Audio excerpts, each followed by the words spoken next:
Hello hi welcome नमस्ते, मेरा नाम ऋतिक और आज हम फिर से बात करने वाले हैं एक और इंटरेस्टिंग कंसेप्ट के बारे में। तो ये वीडियो उन बच्चों के लिए मोस्ट इंपॉर्टेंट होने वाली है जिनके पास सब्जेक्ट है इंट्रोडक्टरी डेवलपमेंट इकोनॉमिक्स। तो सेमेस्टर 5 में जिन्हीं बच्चों के पास ये वाला सब्जेक्ट है उनके लिए वीडियो काफी इंपॉर्टेंट होने वाली है। तो चलो शुरू करते हैं lesson number 2 classic theories of economic growth and development के एक और इंपॉर्टेंट कंसेप्ट के बारे में। तो इस कंप्लीट सीरीज के नोट्स ऑलरेडी बन चुके हैं। जिन बच्चों को नोट्स परचेज करने हैं वही नंबर पे जाए 9667836336 यहाँ पे जाके नोट्स ले सकते हैं। अब आते हैं आज कंसेप्ट के ऊपर।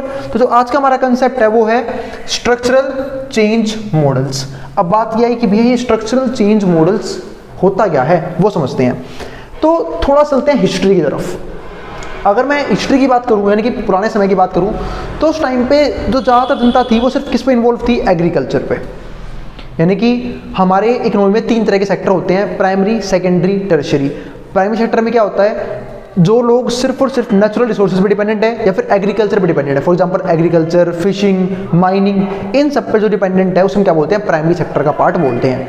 सेकेंडरी सेक्टर में क्या आता है, इंडस्ट्रियलाइजेशन, ठीक है। और इसके बाद हमारा थर्ड सेक्टर जिसको हम क्या बोलते हैं, टर्शियरी सेक्टर यानी कि सर्विस सेक्टर।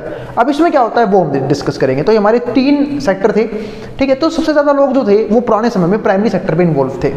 अब दिक्कत क्या आई कि प्राइमरी सेक्टर में जो है वो प्रोडक्शन एक लेवल तक ही बढ़ाया जा सकता है, यानी कि लोगों को काम सिर्फ एक लेवल तक ही दिया जा सकता है। तो ज़्यादातर लोग जो इन्वॉल्व थे वो सरप्लस में इन्वॉल्व थे। तो अब जरूरत थी कि स्ट्रक्चर में चेंज किया जाए ताकि हम इकोनॉमिकली ग्रोथ कर पाएँ। क्योंकि मैंने आपको समझाया था प्रीवियस वीडियोस में कि वर्ल्ड वॉर सेकंड से पहले कोई भी इकोनॉमिक ग्रोथ के बारे में बात नहीं कर रहा था। सब के सब सिर्फ अपने डेवलपमेंट में लगे हुए थे, कोई भी यूनिटी के बारे में नहीं सोच रहा था। लेकिन जैसे ही वर्ल्ड वॉर सेकंड हुआ और कहीं ना कहीं जो वर्ल्ड वाइड लेवल पे एक डिप्रेशन देखा गया, किसमें, इकोनॉमिकली, लोग जो है भुखमरी से मर रहे, फेमाइन्स बहुत ज़्यादा फैल रहे थे। तो इन सबकी दिक्कतों की वजह से सब लोगों ने ध्यान दिया कि इकोनॉमिकली ग्रो करना भी क्या है, बहुत ज़रूरी है। और इस टाइम पे सबसे ज़्यादा डेवलपमेंट किसकी हुई, इंडस्ट्रियलाइजेशन की। यानी कि लोगों ने शिफ्ट करना शुरू किया एग्रीकल्चर से कहाँ पे, इंडस्ट्रीज की तरफ। तो इसी को हम क्या बोलते हैं, चेंज इन स्ट्रक्चर। यानी कि हम गए ट्रेडिशनल मेथड से एक मॉडर्न मेथड में जहाँ पे इंडस्ट्रीज की डेवलपमेंट शुरू हुई। जिन कंट्रीज ने शुरू कर दी इंडस्ट्री डेवलपमेंट वो तो जल्दी ग्रो कर गए, लेकिन जिन्होंने शुरू नहीं करी इंडस्ट्रीज में डेवलपमेंट, ठीक है, यानी कि इंडस्ट्री डेवलपमेंट जिन कंट्रीज में नहीं हुई उन लोगों ने ग्रो करना क्या हो गया, काफ़ी ज़्यादा मुश्किल हो गया। अब समझते हैं इसी बात को। तो it focuses on mechanism by which under developed economies transform their domestic economic structure from heavy emphasis on traditional subsistence agriculture to modern. अब देखो तो यहाँ पे क्या हुआ, जो अंडर डेवलप्ड इकोनॉमीज है, जैसे इंडिया भी उस टाइप पे अंडर डेवलप्ड है, एशिया की बहुत सारी कंट्रीज भी क्या थी, अंडर डेवलप्ड थी, चाइना भी अंडर डेवलप्ड था। तो बहुत सारी कंट्रीज जो है वो अंडर डेवलपिंग स्टेज में थी। तो इनका मेन काम क्या था कि एग्रीकल्चर से लोगों को हटाया जाए, लोगों को निकाला जाए, क्योंकि वहाँ पे लोग सरप्लस में हो चुके हैं, वहाँ पे इतने लोगों की जरूरत है भी नहीं, फिर भी लोग वहाँ पे इन्वॉल्व हो रहे हैं, वहाँ पे काम कर रहे हैं, लेकिन प्रोडक्शन लेवल नहीं बढ़ रहा एक लेवल के बाद। तो वहाँ से लोगों को हटाया जाना क्या था, बहुत जरूरी था। तो उन्होंने क्या किया, यहाँ पे ट्रांसफॉर्म कोशिश करी there domestic economic structure form a heavy emphasis on traditional subsistence. जो किसके बेसिस पे है, ट्रेडिशनल सब्सिस्टेंस एग्रीकल्चर के बेसिस पे, टू मॉडर्न मोर अर्बनाइज्ड। यानी कि जब सोसाइटी होनी चाहिए वो ज़्यादा अर्बनाइज्ड होनी चाहिए। यानी कि आपने देखा होगा ना, सिटीज़ 2 तरह की होती हैं, एक तो रूरल, एक अर्बन। अब अर्बन रूरल में क्या आता है कि भाई जहाँ पे इतनी इंडस्ट्रीज ना हो, जहाँ पे डेवलपमेंट जो है ज़्यादा ना हुई हो। अब अर्बनाइजेशन जैसे कि दिल्ली में कि देखो किस लेवल पे अर्बनाइजेशन है, सारी इंडस्ट्रीज यहाँ पे स्टैब्लिश हैं, लोग बाहर से जॉब करने यहाँ पे आते हैं, क्योंकि यहाँ पे एक तो सैलरी हाई मिलती है, दूसरा लिविंग स्टैंडर्ड क्या होता है एज़ कम्पेयर टू बाकी सिटीज़ काफ़ी अच्छा है, ठीक है। तो ये सारी चीज़ें को देखते हुए लोग यहाँ पे आते हैं। यानी कि अर्बनाइजेशन होना क्या है, बहुत ज़रूरी हो गया है। And more industrially diverse manufacturing and service economy.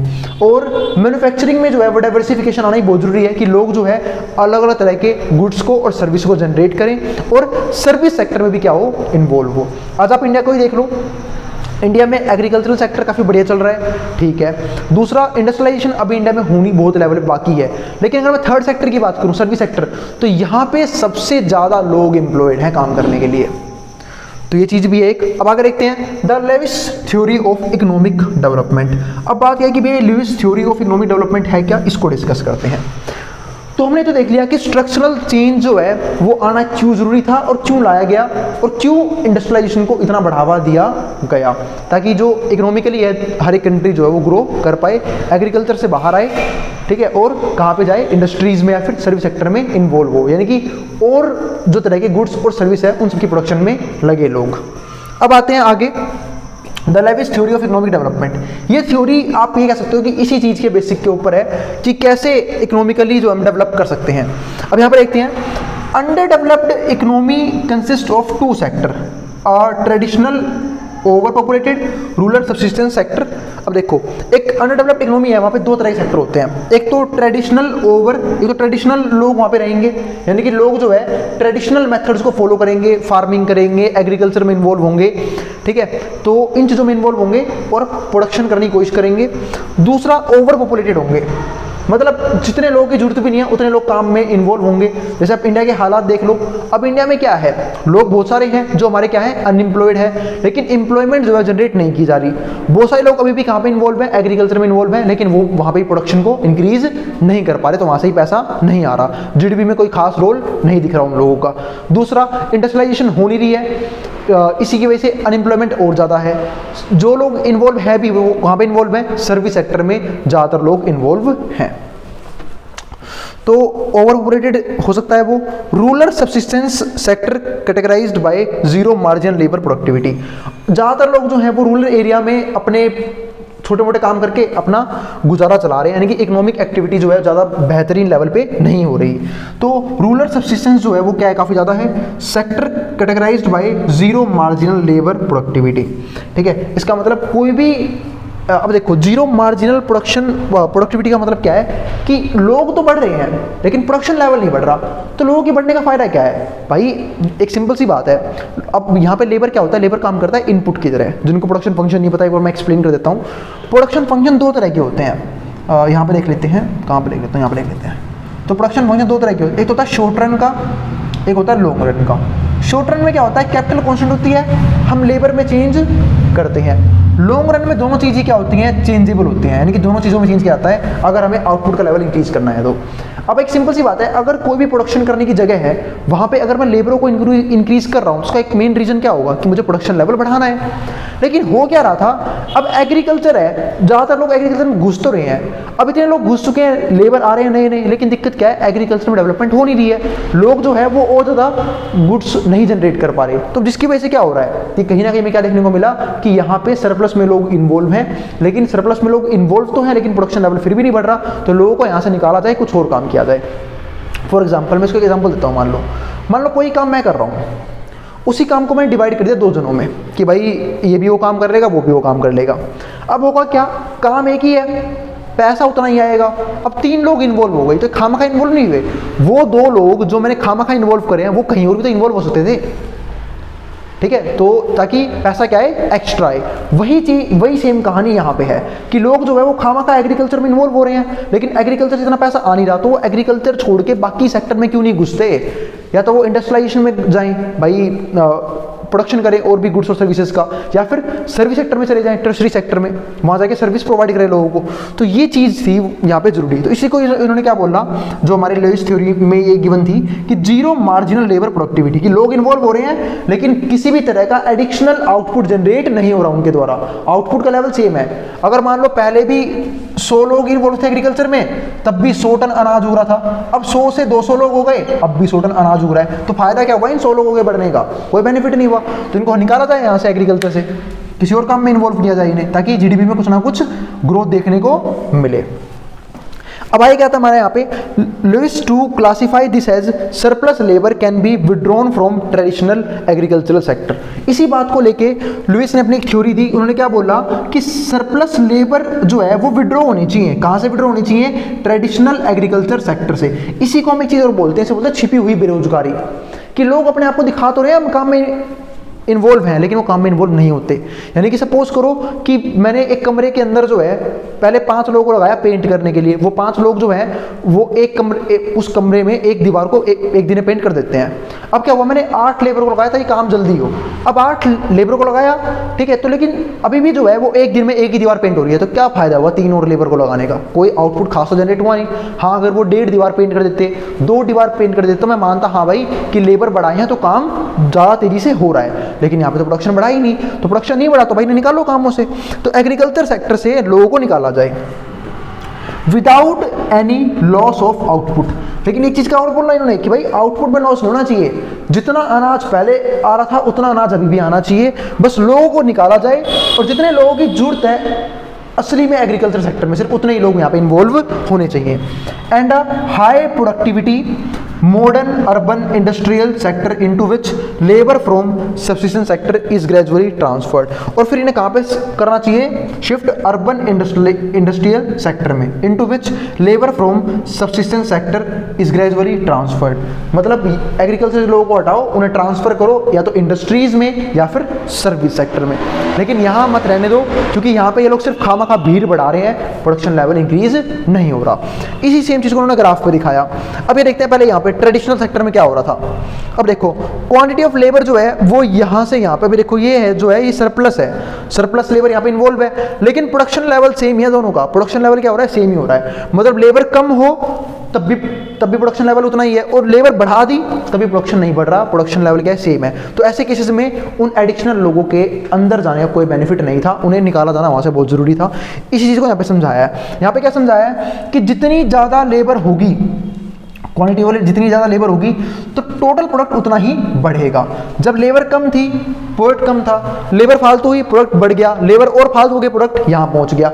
यानी कि जितनी फालतू लेबर हो रही है प्रोडक्ट उतना ज़्यादा बढ़ रहा है, यानी कि प्रोडक्शन बढ़ रही है। तो ऐसी जगह लगाओ ना लेबर को, मतलब जब मैं इनपुट लगा रहा हूँ तो मुझे आउटपुट दिख रहा है कि हाँ आउटपुट बढ़ रहा है, तो मैं इनपुट लगाऊँ भी, तब मेरे इनपुट लगाने का बेनिफिट भी है। लेकिन मैं यहाँ पर इनपुट लगा रहा हूँ आउटपुट बढ़ नहीं रहा, तो क्या फ़र्क है यहाँ पर इनपुट लगाने का, भाई बात समझ में। अब इससे मैं एक और एग्जांपल देता हूँ, जैसे मैंने भी एग्जांपल दिया भी था। मान लो एक परिवार में 5 मेंबर हैं, सबके सब एक काम करते हैं, ठीक है, मतलब मान लो सबके पास एक काम है, एक काम था पहले एक पर्सन के पास था, उसने वो काम अपने 5 मेंबर में डिवाइड कर दिया। क्या पैसा फालतू आएगा, क्या पैसा तो नहीं आएगा। इससे बढ़िया क्या हो कि वो जो पर्सन जो उस काम को अकेले कर पा रहा था वो उस काम को अकेले ही करे, बाकी 4 पर्सन किसी और काम में इन्वॉल्व हो, ताकि वहाँ से एडिशनल पैसा आए। तब तो मैं मानता हूँ भी हाँ कि वो फैमिली जो है वो ग्रो करेगी। लेकिन सपोज करो मेरे पास कोई काम है, मैंने उसे डिवाइड कर दिया 4 जनों में, जिस काम को मैं अकेले भी कर सकता था और मैं खुद बैठ के आराम से घर पे या तो मजे ले रहा हूँ या फिर कुछ और कर रहा हूँ, ठीक है। तो इस तरीके से क्या होगा, क्या वो फैमिली ग्रो करेगी, कभी भी ग्रो नहीं करेगी। क्यों? क्योंकि इनकम लेवल सेम है, बस सब लोगों ने क्या दिखा दिया कि हम सबके सब काम कर रहे हैं। तो ये एक चीज थी, तो वही चीज यहाँ पे है। और ऐसे केसेस में एक चीज ध्यान रखना, जो रियल वेजेस हैं वो क्या रखे जाएंगे, कांस्टेंट। मतलब लेविस थ्योरी ने एक बात और बोली कि जो वेजेस हैं वो कांस्टेंट रखेंगे, मतलब जो भी इंडस्ट्री में पर्सन आएगा उसके लिए वेजेस सेम रहेंगे, चाहे वो काम करे, मतलब काम करने आए तो आए, ना आए तो कोई बात नहीं, पर वेजेस जो है सबके कांस्टेंट रहेंगे, क्योंकि ये एक तरह से होगा मजदूरी वाला हिसाब। हाँ, कोई अगर स्किल्ड वर्कर है तो उसको हायर सैलरी पे की जाएगी, कि किसी ने कोई एडिशनल चीज़ सीख रखी हो, किसी को कोई मशीन अच्छे तरीके से चलानी आती हो, ठीक करनी आती हो, तो उस तरीके से इसमें सैलरी बढ़ाई जाएगी, वरना सबकी सैलरी क्या रहेगी, कांस्टेंट रहेगी। ये चीज़ उन्होंने बोली थी यहाँ पे। तो चलिए देखो, जो वेज ग्राफ है क्या है हमारा, कांस्टेंट है, कि अगर वेज कांस्टेंट रहेगा, लेबर बढ़ेंगे तो प्रोडक्शन बढ़ेगा, लेबर कम होंगे तो प्रोडक्शन कम हो जाएगा। तो ये वाला हिसाब था किस चीज़ का, मॉडर्न इंडस्ट्री का। तो वही चीज़ उन्होंने यहाँ पे समझाई कि अगर किसी भी कंट्री को इकोनॉमिकली ग्रो करना है, यानी कि अंडर डेवलप्ड इकोनॉमी को डेवलप्ड इकोनॉमी में चेंज करना है, तो उसका एक ही तरीका है कि किसी ना किसी तरीके से एग्रीकल्चर से लोगों को हटाया जाए, इंडस्ट्रीज और सर्विस सेक्टर में उन्हें लाया जाए। फॉर एग्जाम्पल आपको एग्जाम्पल चाइना हमारे बाद आज़ाद हुआ था, ठीक है, लेकिन उसने अपने आप को आइसोलेशन में डाल लिया कुछ सालों के लिए, और ऐसा आइसोलेशन में डाला कि उसने एग्रीकल्चर, क्योंकि पॉपुलेशन वहाँ भी बहुत ज़्यादा थी, इंडिया में भी बहुत ज़्यादा है, तो वहाँ के लोगों ने क्या किया, अपने आप को वहाँ पे उन्होंने इंडस्ट्रीज डेवलप करी, प्रोडक्शन सेक्टर बनाया पूरा का पूरा, कि भाई कैसे इंडस्ट्रीज बनाई जाएंगी। यानी कि इतना फास्ट इंडस्ट्रियलाइजेशन किया उन लोगों ने अपनी कंट्री के अंदर कि सब छोटे छोटे बड़े से बड़े बच्चों को वहाँ पे काम मिल जाता है ईजिली, इतनी ज़्यादा इंडस्ट्रीज है वहाँ पे। और यही नहीं, अपने आप को बनाया वर्ल्ड का प्रोडक्शन हब। ऐसी कोई भी शायद ही कंट्री होगी जो चाइना का प्रोडक्ट यूज़ नहीं करती होगी, और बिल्कुल चीप रेट पे वो चीज़ वो अवेलेबल करवाते हैं। तो ये बेनिफिट है क्या, इंडस्ट्रियलाइजेशन के। उसी की वजह से देखो आज इंडिया और चाइना में इतना गैप है कि चाइना की इकोनॉमी कहीं हो रही है और इंडिया की इकोनॉमी कहीं हो रही है। जितना हमारा जीडीपी का अमाउंट आता है उतना तो वो लोग रिसर्च और डेवलपमेंट में खर्च कर देते हैं। मैं तारीफ नहीं कर रहा, मैं सिर्फ एग्जांपल दे रहा हूँ कि किस तरीके से हम लोगों ने अपने आप को आइसोलेट किया, इंडस्ट्रियलाइज किया और डेवलपमेंट करी। लेकिन आज भी जब हम लैक करते हैं कहीं ना कहीं, इंडिया जो है वो अंडर डेवलपिंग इकोनॉमीज में है, सुधर रही है हमारी इकोनॉमी, मैं मानता हूँ इस बात को, लेकिन आज भी कहीं लैक कर रहे हैं तो कहाँ पे कर रहे हैं, इंडस्ट्रीज में। इंडस्ट्रीज की वजह से कई लोग जो हैं एम्प्लॉयमेंट जनरेट नहीं कर पा रहे क्योंकि इंडस्ट्रीज इतनी है ही नहीं, तो लोग अनएम्प्लॉयड हैं। और जब तक लोग अनएम्प्लॉयड रहेंगे, लोग गरीबी में ही जिएंगे, इंडिया तेजी से डेवलप नहीं कर पाएगा। तो इंडस्ट्रियलाइजेशन होना क्या है, बहुत तेजी से बहुत जरूरी है ताकि सबको सही टाइम पे जॉब प्रोवाइड की जा सके। और जब जॉब प्रोवाइड करेंगे तो कंट्री अपने आप ही ग्रो करेगी, क्योंकि सबके सब अपने पैरों पे खड़े होंगे और अपने इनकम सोर्स को खुद जनरेट कर रहे होंगे। अब मिलेंगे अगली वीडियो में जहां पे हम बात करेंगे इसके नेक्स्ट कंसेप्ट के बारे में। उम्मीद है आपको आज की वीडियो में कंप्लीट टॉपिक समझ में आ गया होगा। फिर भी किसी भी तरह की क्वेरी हो, किसी भी तरह का डाउट हो, आप कमेंट बॉक्स में कमेंट कर देना, मैं उस क्वेरी को रिजोल्व करने की पूरी कोशिश करूंगा। मिलेंगे अगली वीडियो में एक नई टॉपिक के साथ। अब जिसको जो डाउट है, ठीक है, वो बता देना मुझे, कमेंट बॉक्स में कमेंट कर देना। अब जिसको जो उतार सकता है, मैं ट्राउन बोर्ड के सामने से। मिलेंगे अगली वीडियो में। और अब वीडियो को शेयर करना बिल्कुल ना भूलें उन दोस्तों के बीच में जिन बच्चों का एग्जाम होने वाला हो सेम सब्जेक्ट का। अब जिसको जो उतारना उतार लें।